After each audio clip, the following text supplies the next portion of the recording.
I'm gonna have a red band on my head from the plastic.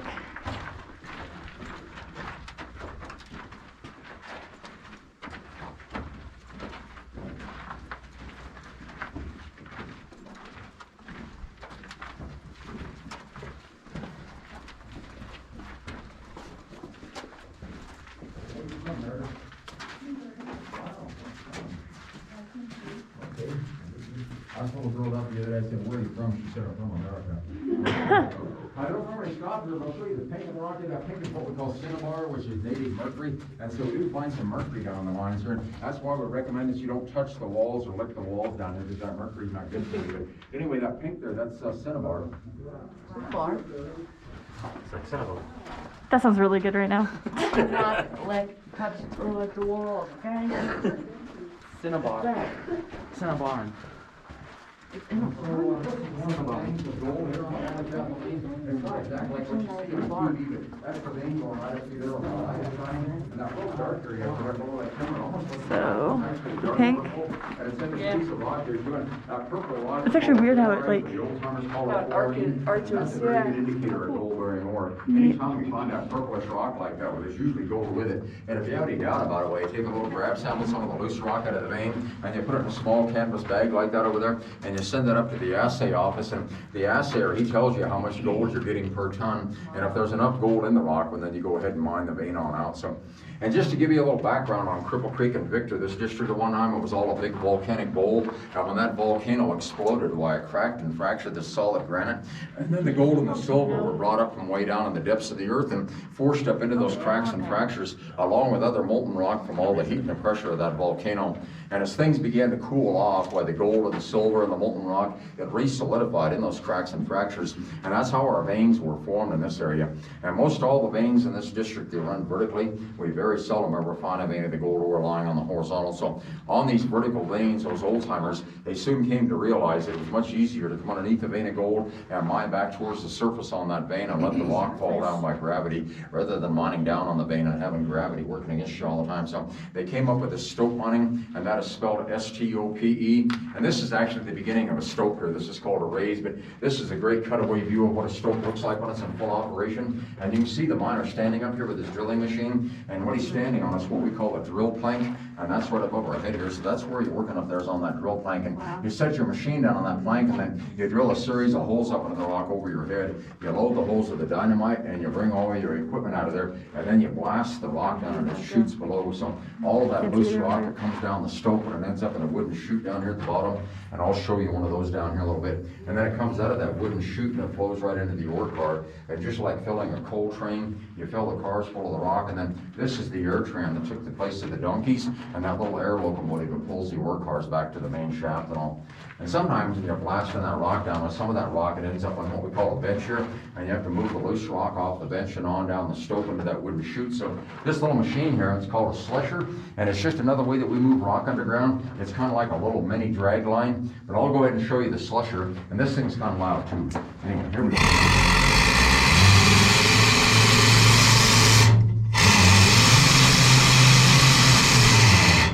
So that's what you do, is just move that bucket back and forth, and anytime you pull the bucket towards you, it moves the rock where you want to move it to down on the mine. So. And then this is the vein going through this piece of rock here. That's that purple fluorite through the center and all, but on the outside of that is the waste rock or the host rock. That's the stuff we throw away, but everything out of that vein, it has to go to the mill and the smelter. And this rock, it does have to go through a very extensive milling and smelting process to get the gold out of the rock. It's pretty complicated, and I'll talk more about that later on. So, and this vein, it's only like 2 or 3 inches wide here, but there are some veins on the mines around here, and this is just an example, but there are some veins of gold that are 50 or 60 feet wide, so they will vary a lot. And the gold in this vein is fairly microscopic. I'll show you some high grade later on, where we can actually see the gold in the rocks. Now, the little air tram was actually invented right here in Cripple Creek. So as you get down through here, you'll see one of the very first ones they ever came out with. It's on the light as we're going through here. And at first they called that an air donkey because it took the place of the donkeys. But anyway, we'll see that. So what is your first name? Angela. Angela? Have you ever been on the inside of a volcano? Well, you are now. So you can mark it off your bucket list. Yeah, this is an old volcano. So it's this purple. You saw the Yeah. purple bit? It was Not active. just almost known to have more gold behind it. It's dying millions of years ago. That's a piece of volcano. Yeah. Uh, Wow. no.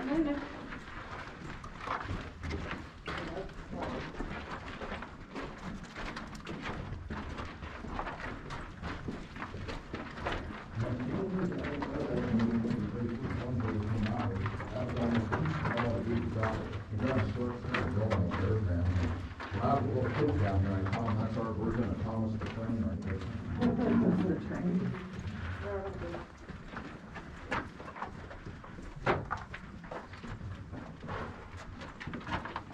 That looks like an elephant.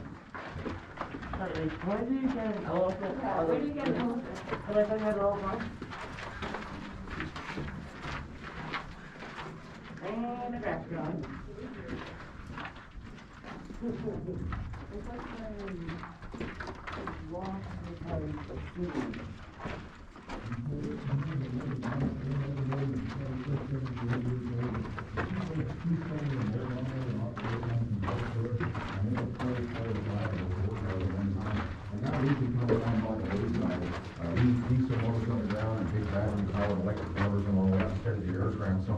Then this is that wooden chute that I was telling you about that we set up at the bottom of the stope. So when you blast the lock down, well, it ends up in that wooden chute, and then it just flows out into the ore car from there. And you can all move over here, we can see and everything. But anyway, and right in here, there's a lot of different minerals and metals. We found a lot more than just gold and silver down here. So the yellow on the rock here, that is sulfur, and the brown is iron ore. It's like rust on the rock. It's highly oxidized iron. There's some calcite in here. You can all guess what the green is here. It's actually copper. It's a copper sulfate, so we do find some copper. And then back in here, you see some stalactites and stalagmites forming, and you think about those taking thousands of years to form, but this mine has only been closed down here since 1961, and those have all grown in here since 61, and there's one there behind that wooden chute that has grown all the way from floor to ceiling. And then on further back, there's some of those that are a beautiful pink color, and again, that pink is that cinnabar, that mercury.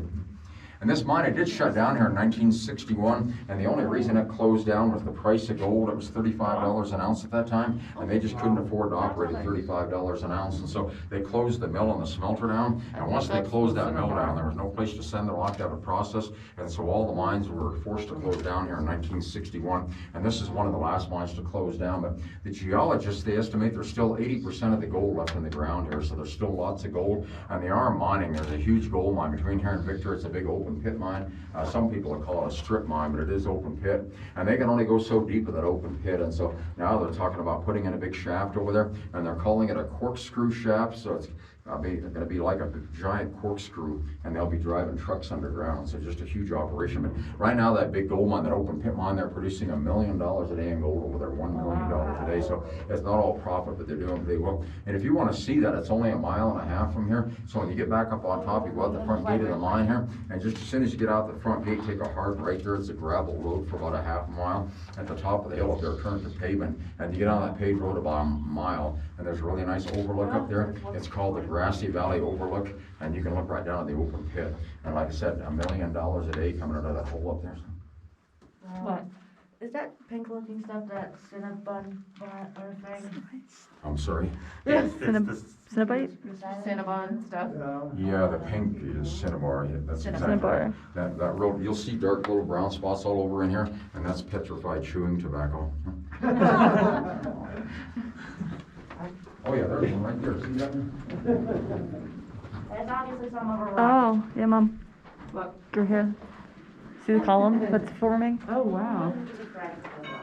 Okay. And this is the type of drilling Super machine neat. we use up in the stopes. This is called a whale tail stoper. It's a really old machine. It dates way back. It did operate on. Yeah, these are crazy. All they did was just hammer that piece of drill steel back and forth into the rock. It didn't rotate. So Someone that old broke timer him. had to stand on that drill plank that I was showing you back there, and he would move this handle back and forth all day long to keep the drill steel from getting hung up in the rock. And then with this machine, they were drilling dry, and there's a lot of dust in the air, and they would breathe that rock dust down into their lungs, and they ended up with what we call miner's consumption or silicosis.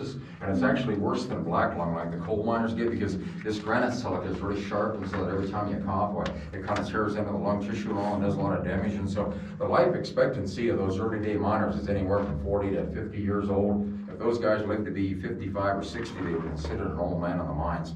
And so they call this a widowmaker because they made widows out of a lot of the miners' wives at a young age. So that's the widowmaker. But later on, they came up with a water system on these drilling machines. That black hose, there's the water hose. And this tank here, it's called the jack tank, and we fill that full of water, and it's pressurized, and it forces the water through the hose and up through the machine. And then in this piece of drill steel, you can see this little hole going down through the center of the drill steel, and the water goes through that hole, and it comes out here at the end of the bit, and it makes mud out of the drilling, so you don't have to breathe the dust when it comes out of the hole. And it also helps to Pretty sure keep the there's mining bit nearby cool. too. This is a tungsten carbide bit, so it's a pretty I hard think so. steel, but it I does could be help wrong. keep the bit cool and keeps the dust down. So. And I'll go ahead and show you this more modern stoper, and this is kind of like that jack leg back there. It has down at the bottom here what we call a stinger, and that stinger pushes the machine up into the rock. And this is the last one, but it's the loudest one of all.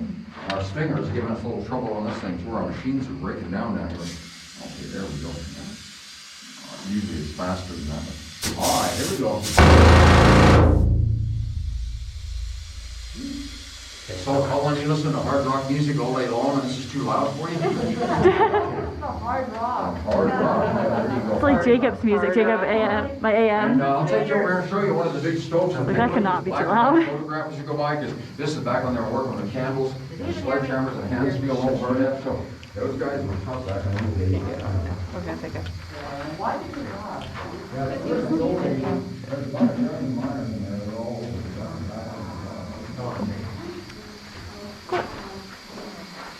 Yeah, these things are huge.